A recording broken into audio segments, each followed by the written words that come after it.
Histoire paranormale ou histoire terrifiante? Non, vous ne vous êtes pas trompé de chaîne. Bienvenue dans l'histoire non résolue, présentée par Fryne Production.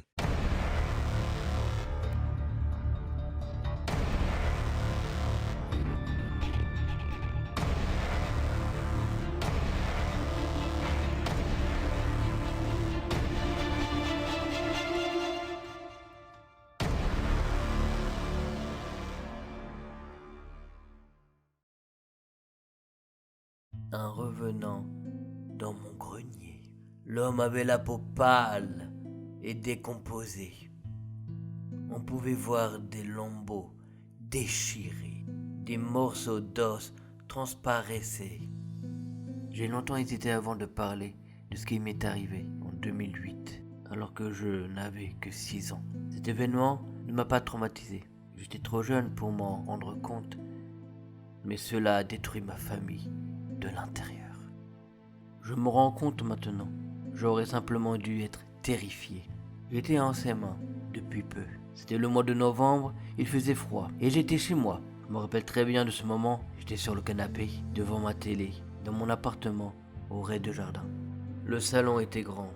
Il y avait 2 parties dans la même pièce. La salle à manger, avec la table et les meubles de vaisselle, qui se trouvait au fond de la pièce à côté d'une grande fenêtre donnant directement sur la rue. Et le salon qui était devant la porte d'entrée avec le bureau, la télévision et le canapé. J'étais assis donc sur ce dernier et j'ai zappé sur la chaîne Gulli, comme tout bon enfant de 6 ans. Ma mère était dans la cuisine, plus loin. Elle préparait à manger. Ça sentait bon le rôti de porc, sa spécialité. À côté de moi, il y avait mon père qui travaillait sur l'ordinateur familial. Mon chien était quant à lui allongé sur le sol et dormait paisiblement au pied du canapé, silencieux. C'était un grand chien, un labrador au poil couleur sable, qui vivait encore avec nous jusqu'à la fin de l'histoire. Je me rappelle que mon chien s'était soudainement interrompu de sa sieste en levant la tête. Il avait commencé à aboyer très fort auprès du téléphone fixe qui se trouvait sur l'ordinateur, après s'être relevé en bondissant sur ses pattes, tout en restant à une certaine distance. Homme pendu, décomposé. La pendaison est un acte violent qui provoque couramment un problème de passage vie-mort, non résolu, notamment lors d'un suicide.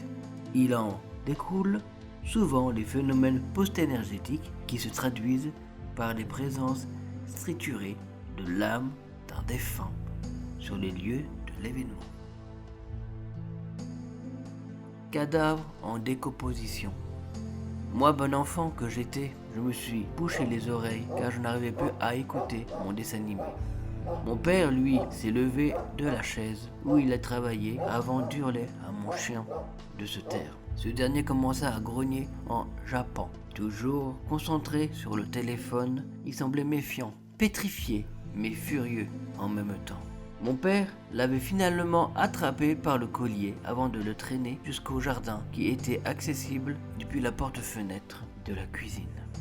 J'ai entendu discuter un instant avec ma mère. Il disait qu'il avait marre du chien. Mais ma mère tentait de le calmer en lui disant qu'au fond, il était de bonne compagnie de route. Le téléphone avait sonné soudainement. Mon père s'était brusquement retourné. Je le voyais depuis mon canapé. Et il s'est approché d'un air curieux pour décrocher l'appareil. Je regardais la scène. Il a apporté à son oreille « Allô ?» Il restait un instant comme ça, regardant le téléphone de temps en temps, avant de reposer l'appareil sur son socle. Il avait dit que ça brouillait, tout simplement. Avant qu'il ne se rassoie devant l'ordi, tout redevenait calme et je me concentrais de nouveau sur la télé. C'est alors que ma mère a commencé à hurler, littéralement, jusqu'à exploser les tympans. Pensant qu'elle s'était fait mal, mon père a sauté de la chaise et a couru jusqu'à la cuisine pour voir ce qui s'est passé. Je me rappelle de la voix terrorisée de ma mère qui n'arrivait pas à formuler un mot. Curieuse, je me suis levé pour aller voir ce qui se passait, mais mon père m'a alors crié de ne pas m'approcher et de rester dans le salon.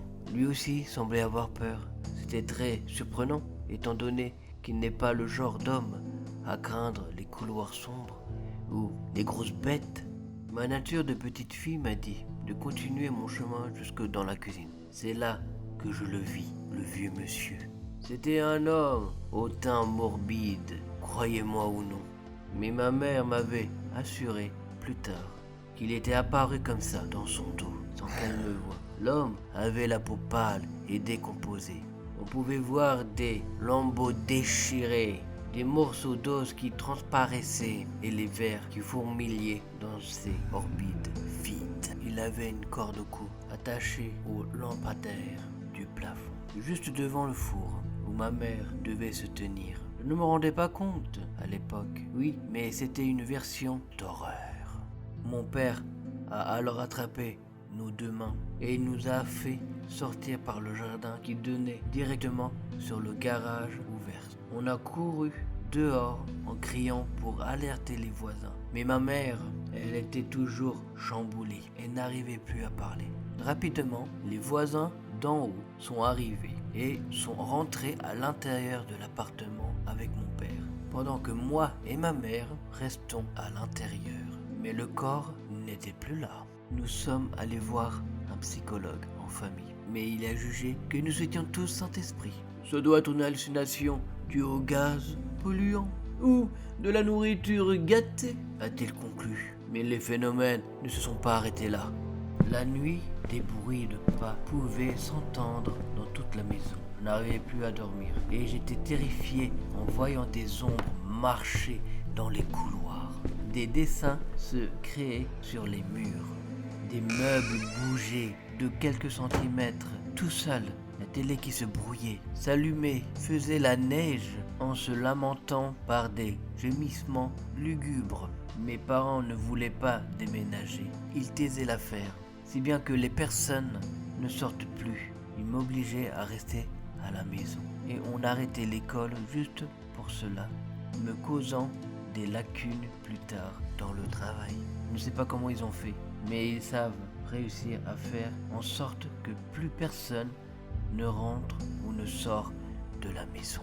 Maintenant, arrivé à janvier, plus personne n'arrivait à fermer l'œil la nuit. Au départ, c'était des petits bruits, des grincements. Mais maintenant, tout est devenu plus violent. Chaque soir, je pleurais en suppliant mes parents de partir. Mais ils me disaient qu'il m'arrivait était mérité, que nous étions punis. Punis pourquoi? Je ne le sais pas. Mais ils agissaient tous les deux bizarrement, tout le temps. Mon père devenait violent, lui aussi. En plus d'être irrité par les choses étranges qui se passaient, il frappait les murs et les meubles. Restait cloîtré sur lui-même. N'avait plus de contact avec moi ou ma mère.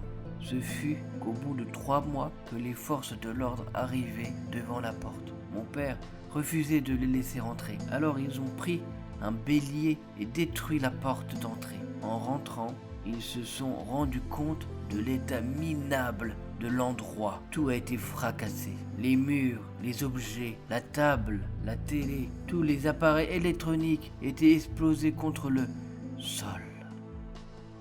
Mon père répétait que la maison ne voulait pas qu'il soit là. Et il avait raison. Je me rappelle de ce jour terrible où j'ai vu des hommes mourir sous mes yeux, écrasés sous des bibliothèques, poignardés par des couteaux flottants dans les airs.